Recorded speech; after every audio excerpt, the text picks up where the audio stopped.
Hello, I am Dr. Steve Johnson, and today I'd like to talk to you about reframing within psychotherapy.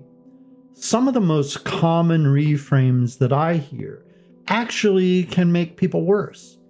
And the problem is they sound helpful. Most people are taught to reframe negative thoughts, but they're not always taught how to do it in a way that actually leads to change. So what happens? We end up making the thought feel better without making it more accurate or more useful for the client. So here's the key idea to keep in mind. Reframing is not about putting a positive spin on a negative thought.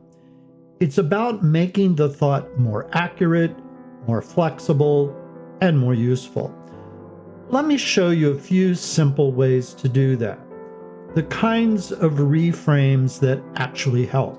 And the first reframe I would call a reality-based reframe. If someone says, "This always happens to me," you might gently shift that to, "This has happened a few times, but not always." Not dramatic, but it does reduce distortion of a belief. The second kind of reframe I call a probability reframe.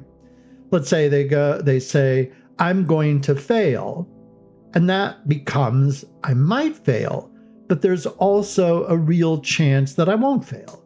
You're not forcing optimism, you're just restoring balance. The third kind of reframe, I guess you could call a continuing reframe. "This is a disaster," becomes, "This is really difficult, but not the worst thing imaginable." You're not minimizing, you're just calibrating the belief. The fourth kind of reframe I would call a functional reframe. Instead of asking, "Is this true?" ask, "Is this helping?" "I must not fail" becomes, "Thinking this way actually makes it harder for me to succeed." Now the belief starts to weaken. The fifth reframe is I call a preference reframe. "I must be approved of" becomes, "I really want approval, but I don't need it."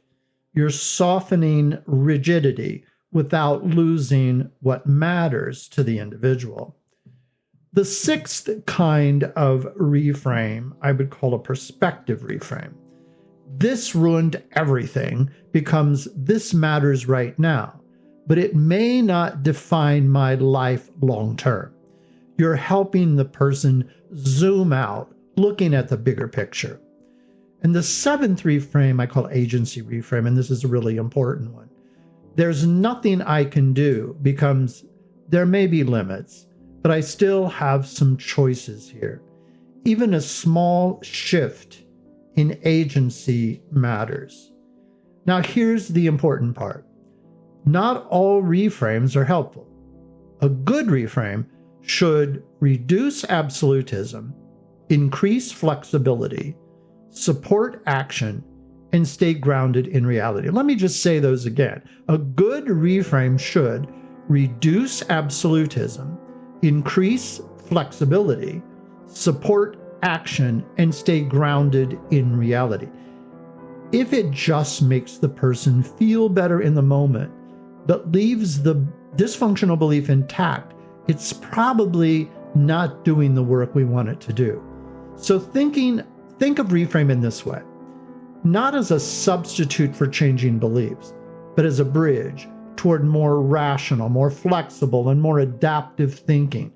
And when you use it that way, it becomes a very, very powerful tool. Thank you so much. And if you like this, please consider joining my YouTube channel, Psychotherapy, Education, and Training, and have a great day. Bye-bye.